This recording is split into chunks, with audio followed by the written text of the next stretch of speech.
In section 3.2, we are going to look at polynomial functions and their graphs. We're first going to define what a polynomial function is so that we are able to identify whether or not a function is a polynomial function. And then we're going to look at the characteristics of graphs of polynomial functions. We'll talk about the end behavior of a polynomial function. We'll use factoring to find the zeros of polynomial functions. We'll identify zeros and their multiplicities. We'll use the intermediate value theorem. We'll understand the relationship between the degree of a function and the number of times it changes direction. And we'll graph a polynomial function.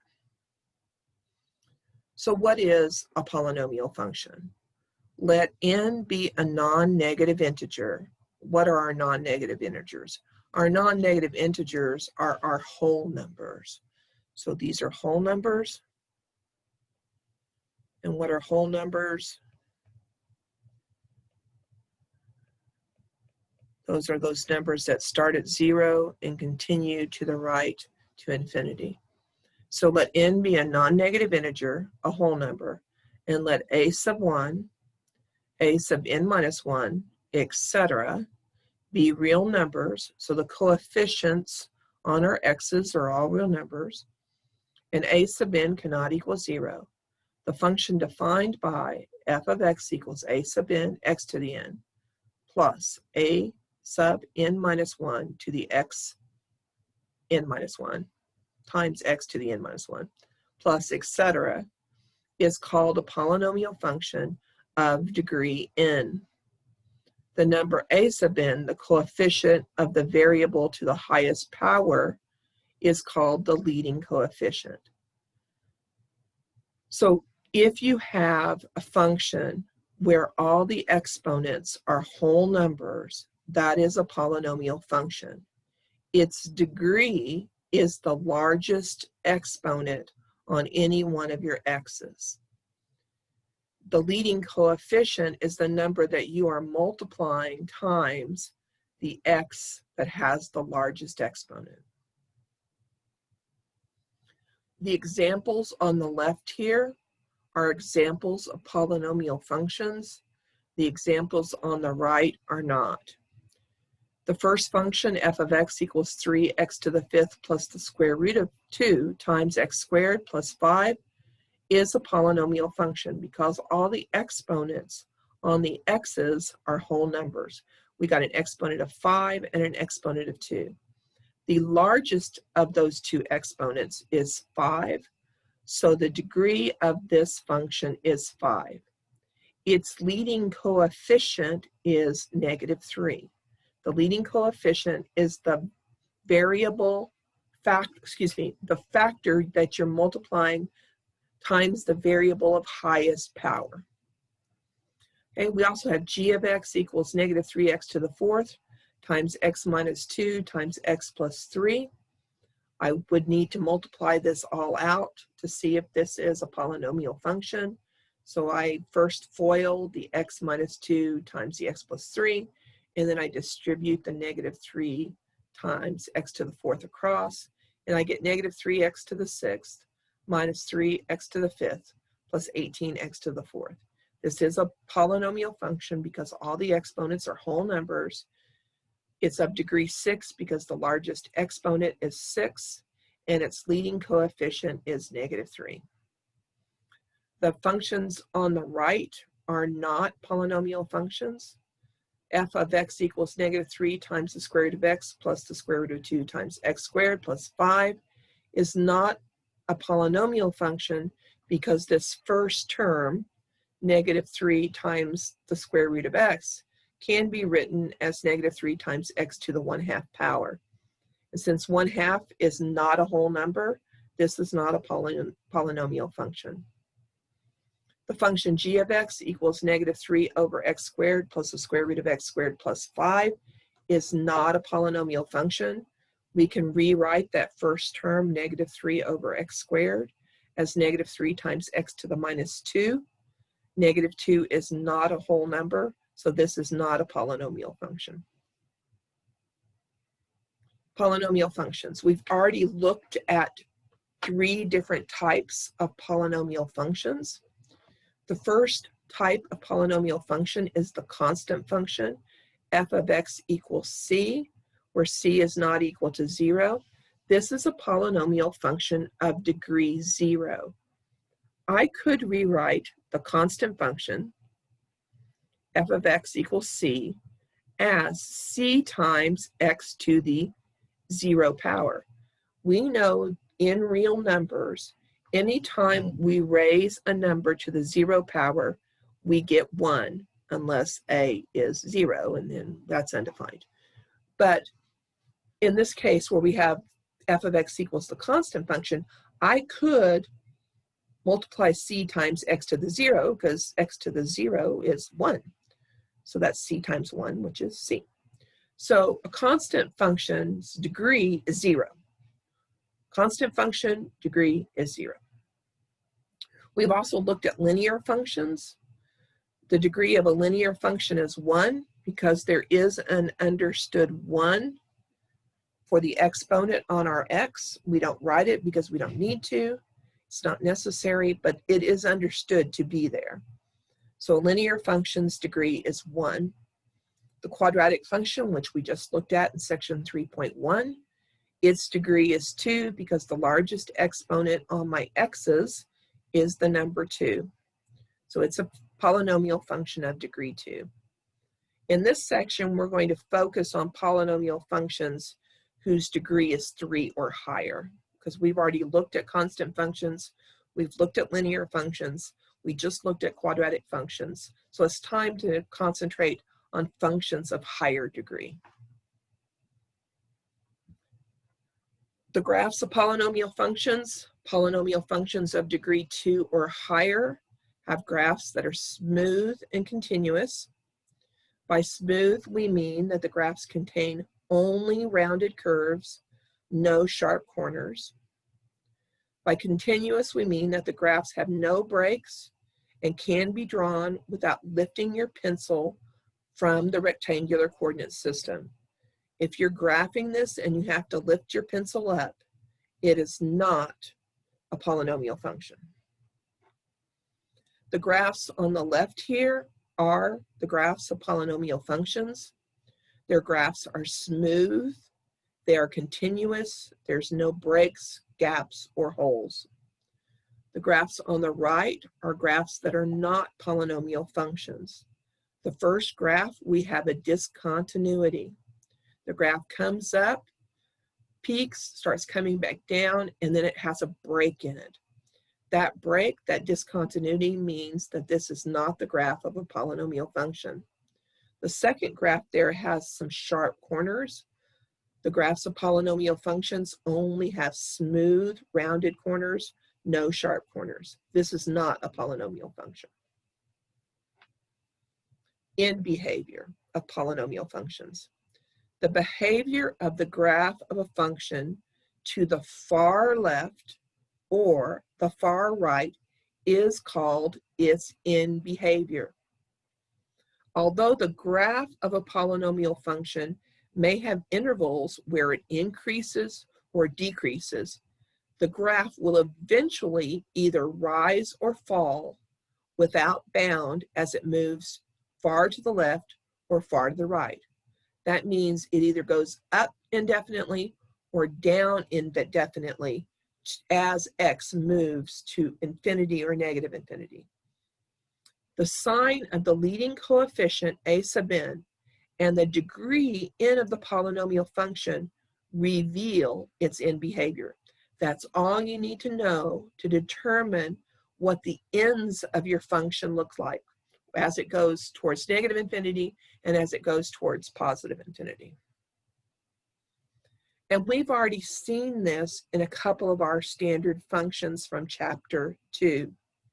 The standard quadratic function, which we spent some time looking at in chapter 2 and in section 3.1, is this parabola whose vertex is at the origin. And we can look at the end behavior of this function. As x goes towards negative infinity, So we go indefinitely to the left. This function continues indefinitely up. So as we look toward the left, the end behavior of this function is that it's going up.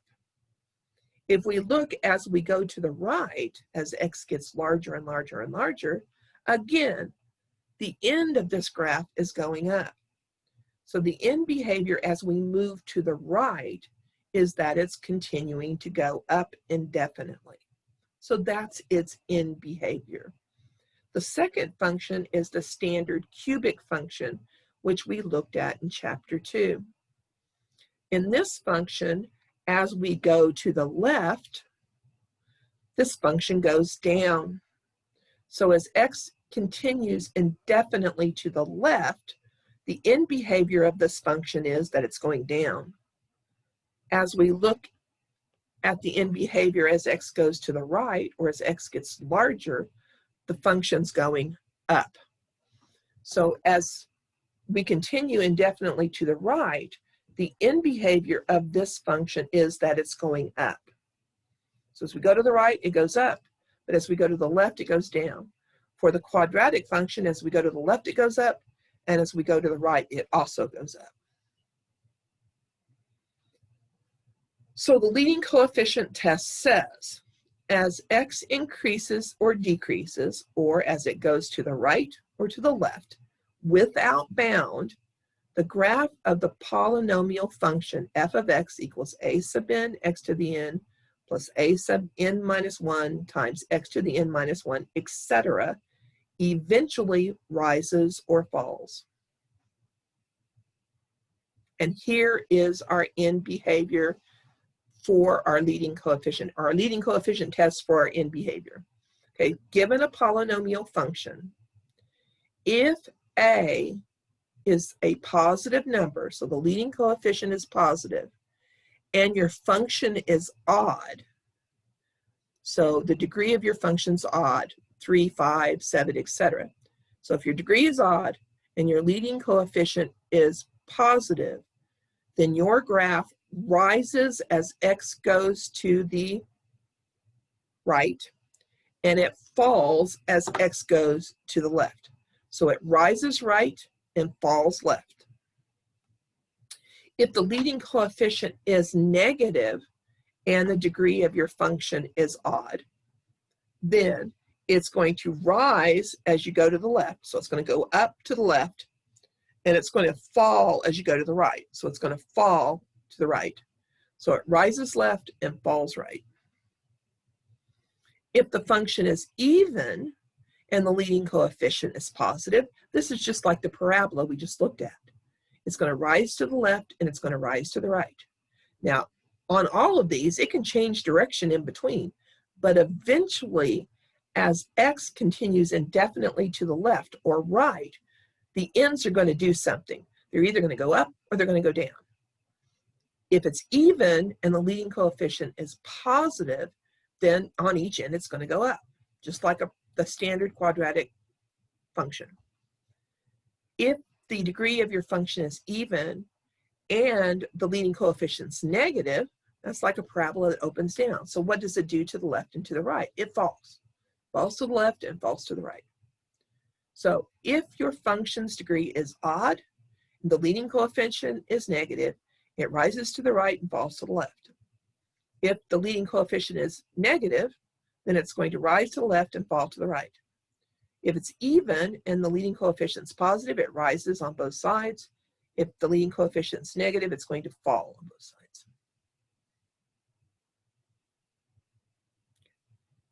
Okay, so what's the end behavior of this polynomial function? We're going to use the leading coefficient test to determine that.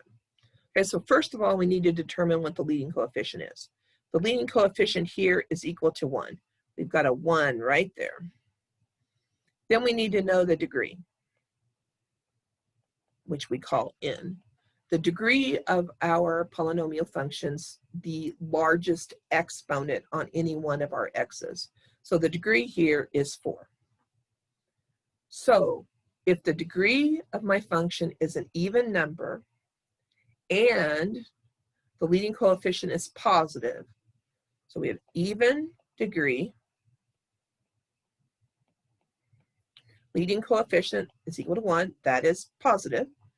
Then the end behavior is that it's going to rise to the left and it's going to rise to the right. Now, it may change direction in between those two, but eventually, as x continues to the left, it's going to go up, and as x continues to the right, it's going to go up. And this is what the graph of this function looks like. And you can see that in behavior. As we go indefinitely to the left, the function's going up. As we go indefinitely to the right, the function's going up. Okay, let's use the leading coefficient test to determine the end behavior of this graph. The only two things we need to know is what the leading coefficient is and what the degree of the function is. The leading coefficient is 1. The degree is 3. That's the largest exponent on any one of my variables. So what's the end behavior? If it's an odd function and its leading coefficient is positive, it's going to fall to the left, and it's going to rise to the right. So what this means as x goes to the left, the function's actually going to go down. It's going to fall. And as x goes to the right, the function is going to go up as it moves to the right. So we're going to go up to the right and fall to the left. And here's what the graph of this function looks like. And yes, you could graph it. To determine the end behavior, sure, you could graph it. So you have a TI-84 calculator. You could graph this and see what the end behavior looks like. Okay, what's the end behavior of this one?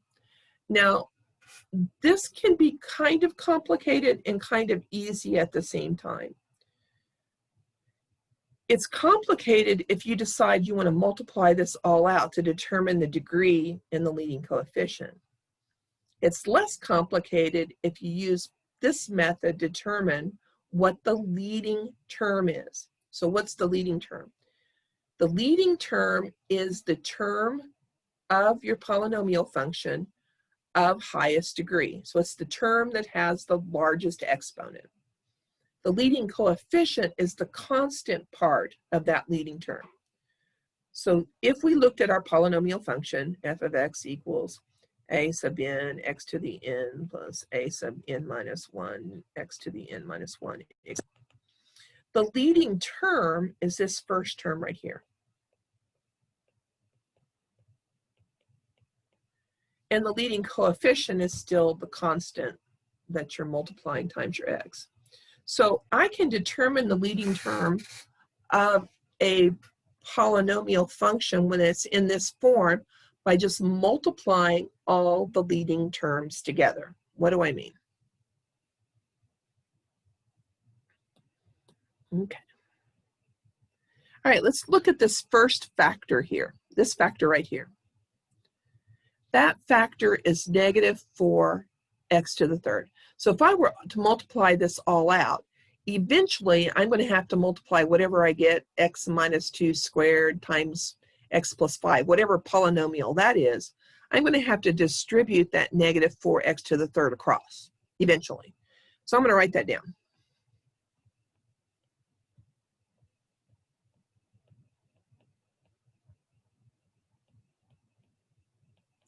Okay, now if I look at this next factor, this x minus 1 squared, if I squared that binomial, I'd get x squared minus 2x plus 1.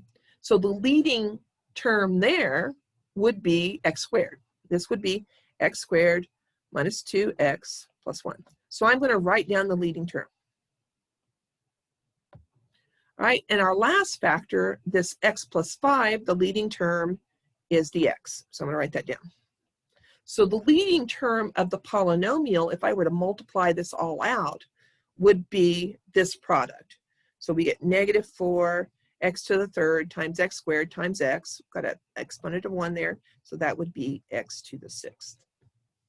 So if I were to multiply all this out, use the distributive law, multiply it all out, my first term would be negative 4x to the 6th power. All right, so what's the degree of this polynomial? The degree is 6. What's the leading coefficient?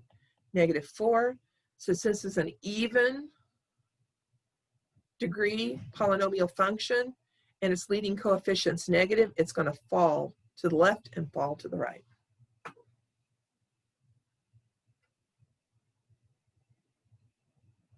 Okay, zeros.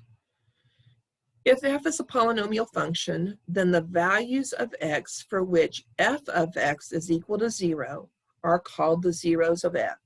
So the zeros of a function are the values for your input that make your output 0. These values of x are the roots or solutions of the polynomial equation f of x equals 0.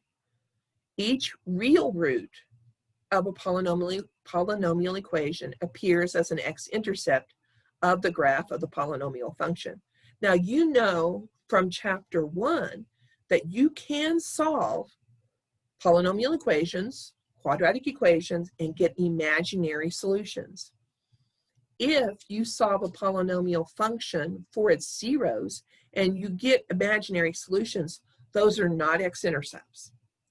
They're only x-intercepts if they're real number solutions to your polynomial equation. So if you get imaginary solutions, that's not going to be an x-intercept. If you get a real number solution, that is an x-intercept. Okay, so let's find the zeros of this function. F of x equals x to the 3rd plus 2x squared minus 4x minus 8. So to find the zeros of a polynomial function, we set the function equal to 0. So we take x to the 3rd plus 2x squared minus 4x minus 8, and we set that equal to 0.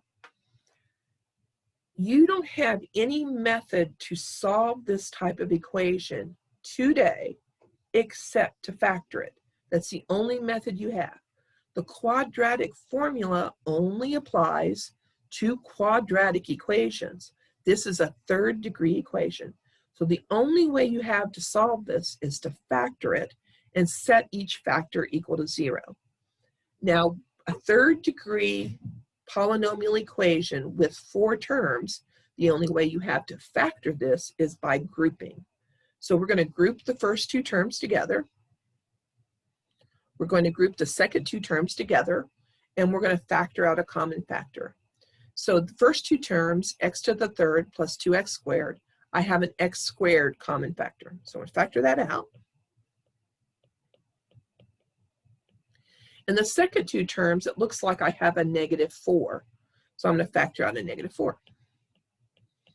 Now, if I've done this correctly, the expression inside the parentheses for the first term and the second term should be identical. So then I can factor that out. I can factor out the x plus 2. If I factor out an x plus 2 from the x squared minus 4, if I factor out an x plus 2 from x squared, I have an x squared left over. X squared minus 4. I will spit it out. So if I factor out the x plus 2 from the first term, I have x squared left over. If I factor out an x plus 2 from the second term, I have a minus 4 left over. So I have x plus 2 times x squared minus 4. I'm going to go ahead and factor that x squared minus 4. That is the difference of 2 squares. That factors to x plus 2, x minus 2 equals 0. So now we set each factor equal to 0. And you see, if I left myself some room here, you might see. Try that again.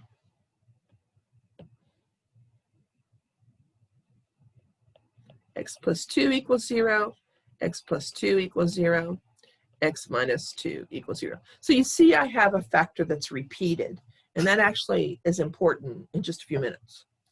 But the x plus 2 is a repeated factor. It occurs twice. So that's going to give me the same 0, negative 2, and positive 2. So my zeros of this polynomial function are negative 2, repeated twice, and positive 2. So my x-intercepts are -2 and +2. This is a repeated zero, repeated zero. Okay, so my x-intercepts again are -2 and +2. So if I were to graph this, I can see that I have an x-intercept at -2 and an x-intercept at +2. And you'll notice that at -2, the graph comes up and touches the x-axis at -2. So an x-intercept can be where it crosses the axis or where it touches the axis. Now, let's discuss end behavior for just a second since we have this graph here. This is a third-degree polynomial function whose leading coefficient is +1.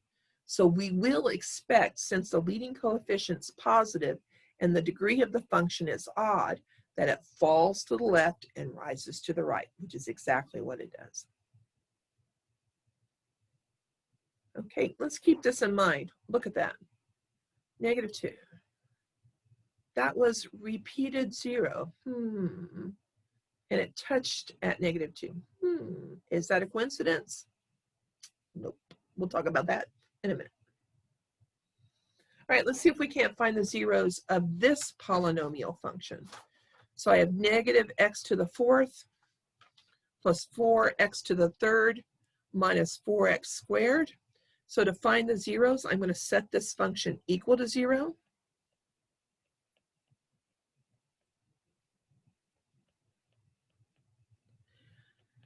Now, I'm the kind of person that doesn't like the leading coefficient to be -1 when I'm trying to solve an equation. So I would multiply both sides of this equation by -1. Just going to make me feel better.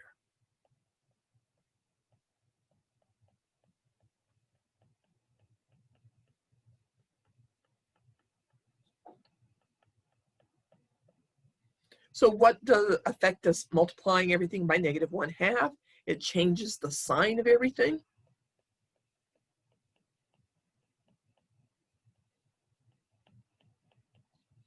And of course, 0 times anything is 0. All right, so now I feel a little more comfortable. How do I factor this? Well, this is a 4th-degree polynomial equation. It looks to me like the only thing I have to start here with is factoring out an x squared. So I'm going to do that.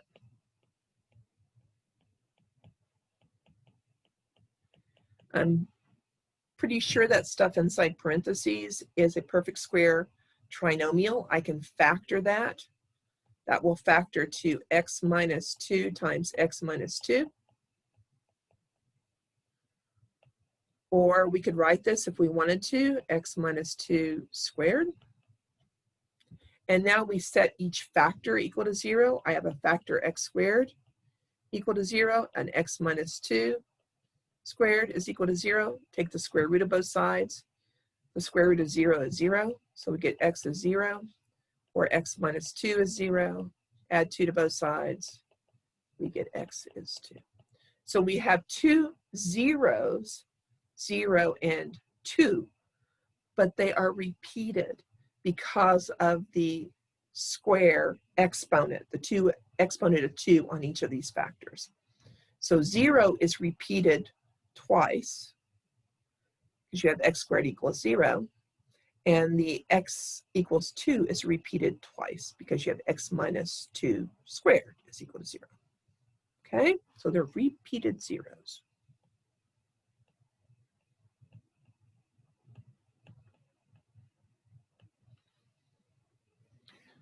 Which leads us to multiplicity. In factoring the equation of the polynomial function f, if the same factor x minus r occurs k times, but not k plus 1 times, that means the most number of times it occurs is k, whatever that exponent is. We call r a 0 with multiplicity k. If r is a 0 of even multiplicity, then the graph touches the x-axis and turns around at r. If r is a 0 of odd multiplicity, then the graph crosses the x-axis at R. Remember, R is the 0.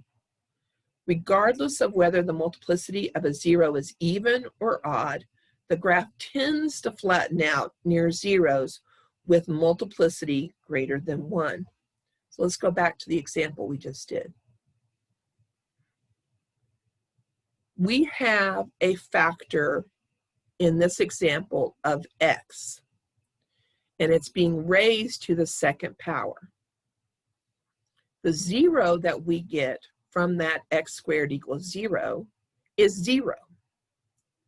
The multiplicity is the exponent on that factor. Since we're raising x to the second power, the multiplicity is 2. The other factor we have here is x minus 2 squared. The 0 we obtained from that factor is the number 2. The exponent on that x minus 2 is 2. So the multiplicity of that 0 is 2. So the 0, the number 0, its multiplicity is 2.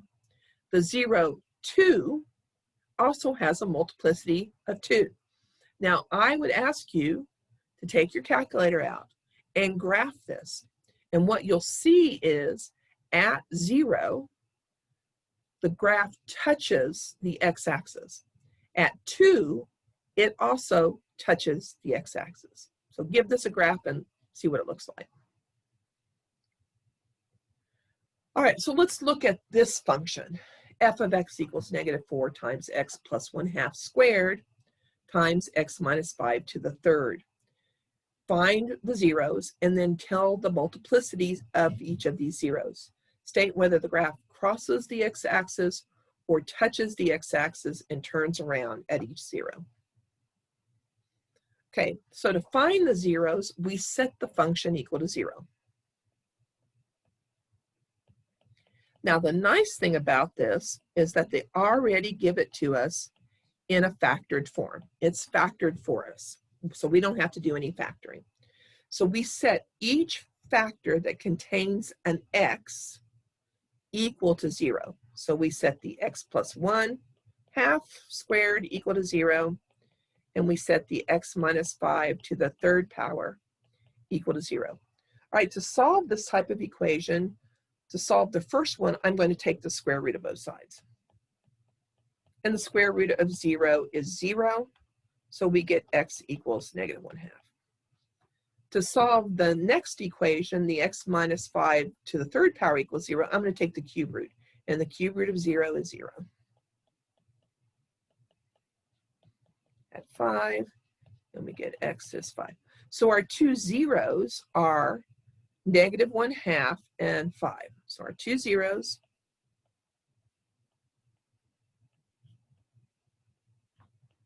-1/2 and 5. All right, so now let's see if we can't figure out what the multiplicity is. Okay, so I got the factor, I got the 0, -1/2 from the factor x plus 1 to the second power. So the multiplicity of that 0 is that exponent. So the -1/2 has a multiplicity of 2. So the smaller of these two zeros has a multiplicity of 2. The other 0, 5, I got from the factor x minus 5 to the third power. And I am raising that to the third power. So its multiplicity is 3.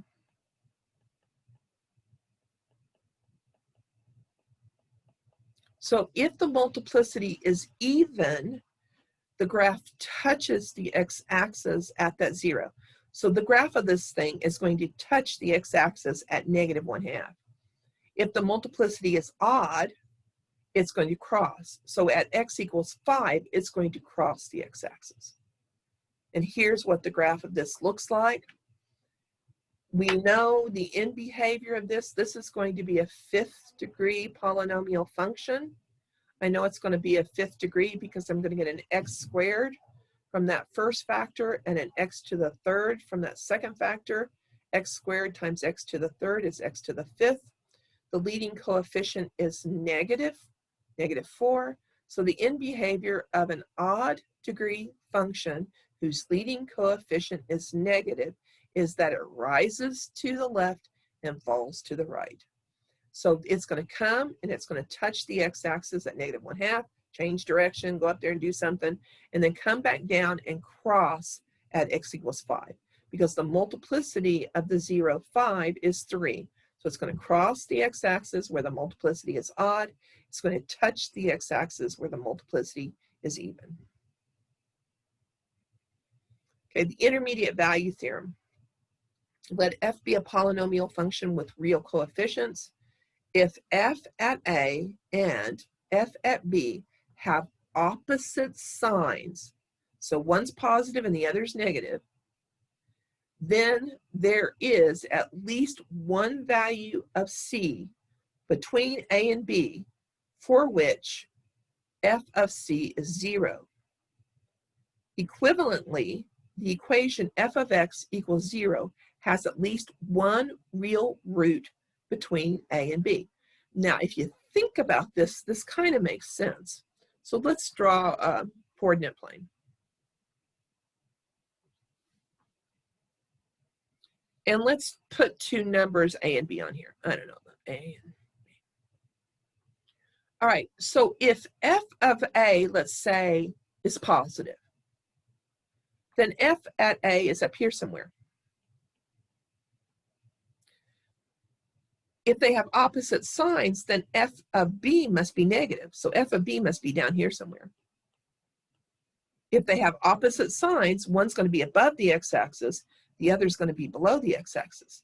Okay, so if I graph this to get from f of a to f of b, what do I have to do? I got to cross the x-axis someplace. I have to.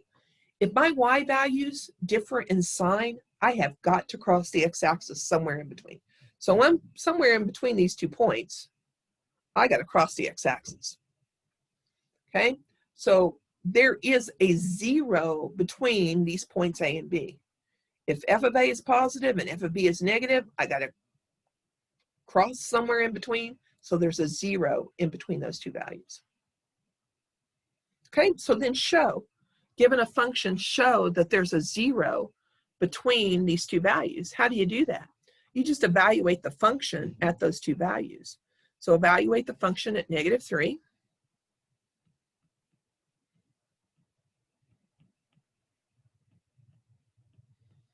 So take your handy dandy calculator out and evaluate this function at -3, and I get -42.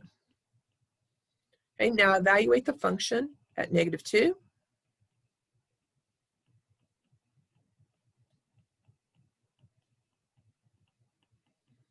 And my handy dandy calculator says that is 5. So since the y values of these functions differ in sign,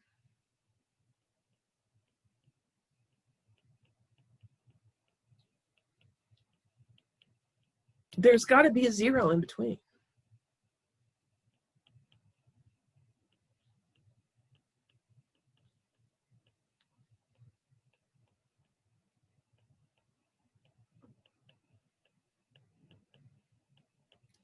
Because we're going from -3, -42, up to -2, 5.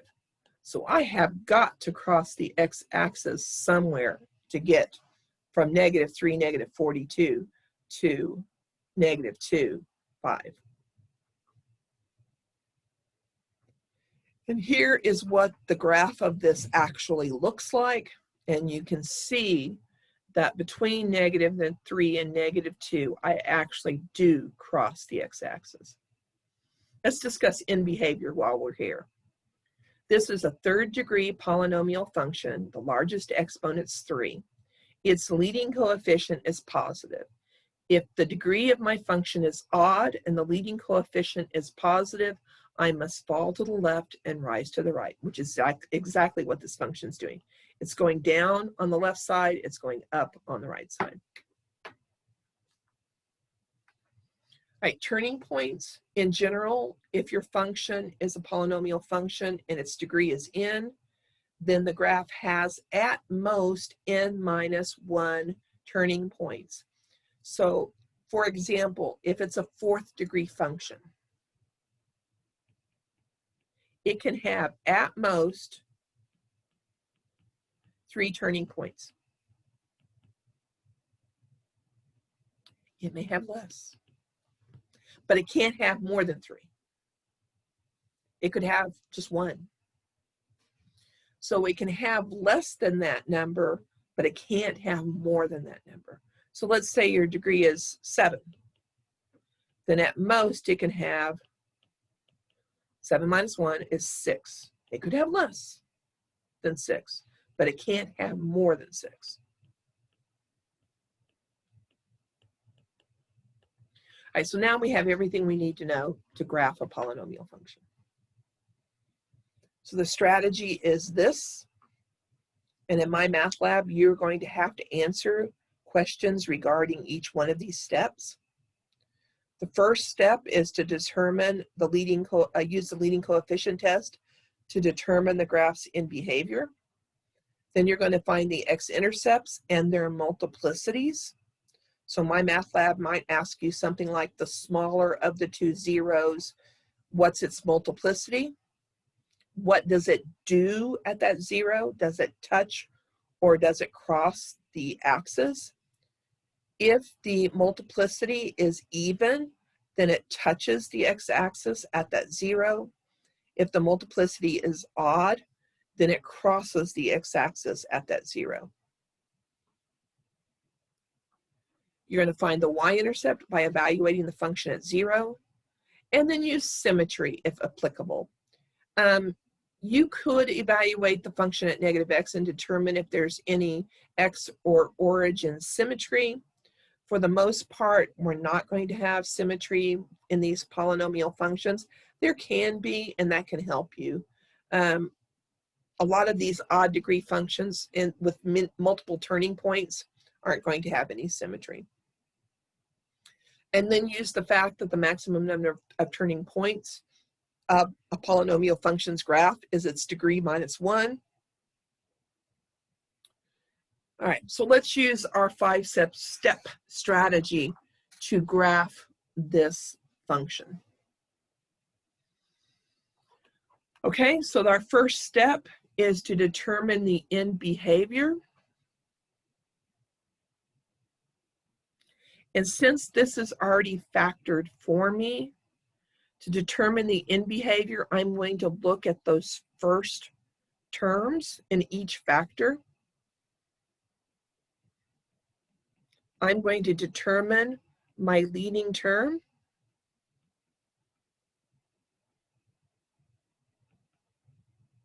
I'm going to take the 2. Okay, then I would take the x and I'm going to square it. So if I multiply that all out, I'd get x squared plus 4x plus 4. So I'm going to get an x squared. I'm going to take that and write that down. And then here I have an x minus 3. So if I multiply the 2 times the x squared times the x, that gives me the leading term. Okay, so the leading coefficient is positive. We have an odd degree function. The degree is 3.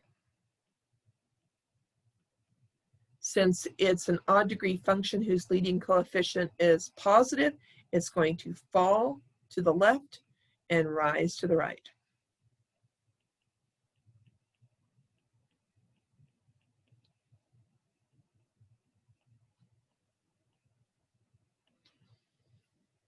Okay, falls to the left, rises to the right.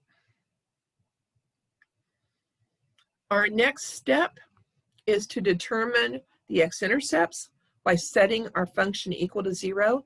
Isn't it nice that it's factored for us? And so I don't have to factor it.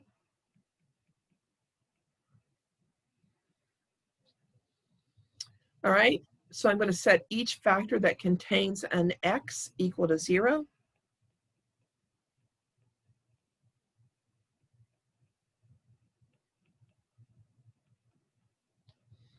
Okay, so I'm going to take the square root of both sides. X plus 2 is 0. Subtract 2. So 1, 0 is -2. One x-intercept is -2. Add 3 to both sides. The other x-intercept, the other 0 is 3. So I have 2 x-intercepts, -2 and 3.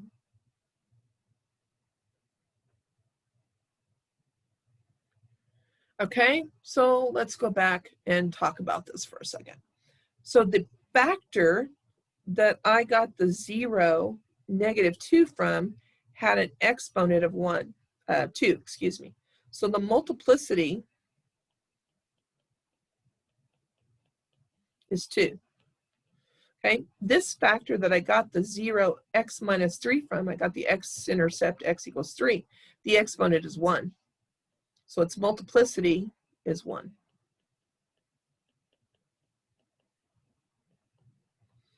Okay, so that 0, -2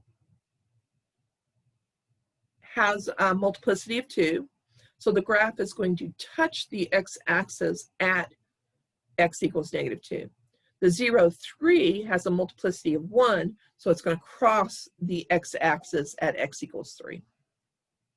So now we know that it's falling to the left, it's rising to the right, it's touching at x equals -2, it's crossing at x equals 3. So somewhere between -2 and 3, it's going to have to change direction. So it's coming from negative infinity, it's hitting -2, it's touching at -2. It goes back down, somewhere down there it has to change direction because it has to come back up and cross at x equals 3. So let's find the y-intercept, that'll help us. Okay, so let's find the y-intercept by evaluating this function at 0.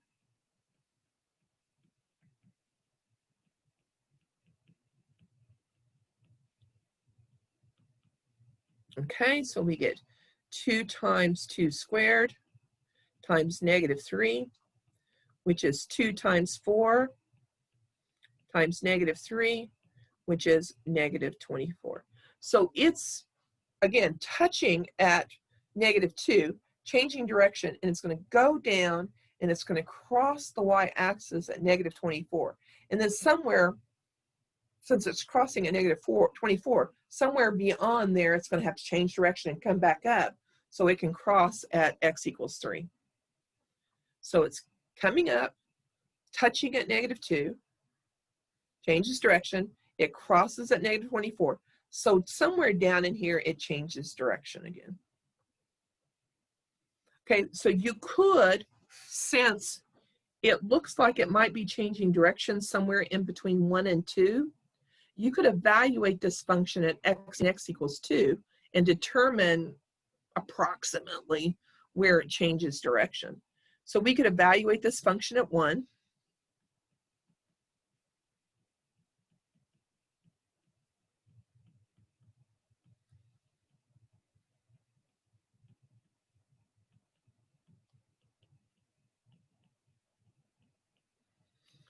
So that's going to be -36. Okay, so it's after it crosses the y-axis at -24, it continues to go on down. Let's evaluate it at 2 and see what happens.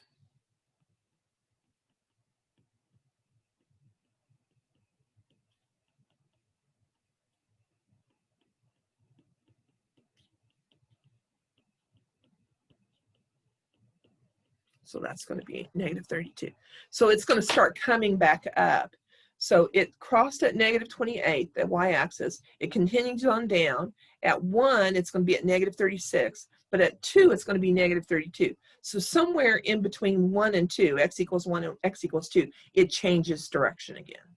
And I don't really care. I just know somewhere in between it changes direction again because the y value starts going back up. So it's crossing at -28, going down to -36 when x is 1. When x is 2, it's -32, so it starts back up again. All right, so this is pretty much what the graph looks like. We don't have that turning point graphed because we don't know exactly where it is, but we're going to approximate that. But we're going to stop and look, is there any symmetry? And the answer is no.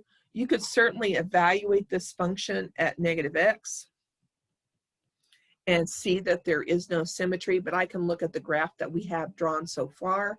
There's no y symmetry, there's no origin symmetry, so there's no symmetry to help me here.